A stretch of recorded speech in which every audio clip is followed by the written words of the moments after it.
அஸ்ஸலாமு அலைக்கும் வரஹ்மத்துல்லாஹி தஆலா வரகாத்து. அன்பார்ந்தவர்களே, நாம் எல்லாம் புனித ரமலான் மாதத்தில் 27வது நாள் வழங்கிய துவா,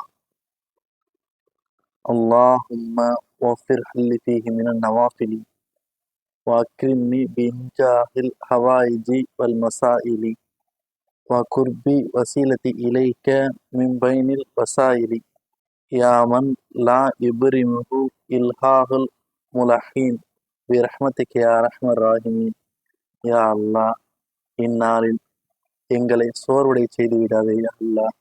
உன்னுடைய வணக்க வழிபாடுகள் அதிகம் செய்வதற்கும் உன்னுடைய பொருத்தத்தை பெறுவதற்கும் மேலும் எங்களுடைய இலக்குகள் எங்களுடைய கஷ்டங்கள் நஷ்டங்களை எல்லாம் லேசாக்கி தந்து எங்களுடைய வெற்றிகளை அதிகப்படுத்துவாயாக. எங்களுடைய சாதனங்களை அதிக செய்வாயாக. எங்களுடைய சாதனைகளை அதிகமாக்கி வைப்பாயாக. மேலும் எங்களுடைய எல்லா விதமான கஷ்ட நஷ்டங்களை நீக்கி என்னுடைய துன்பங்களை நீக்கி என்னுடைய இன்பங்களாக்கி தந்தருவாயாக. இன்னும் என்னவெல்லாம் கேட்டிருப்போமோ, இன்னும் என்னவெல்லாம் கேட்க விரும்புமோ அனைத்து முகத்தின் பெயரால் துவாக்களை கபில் செய்வாயாக.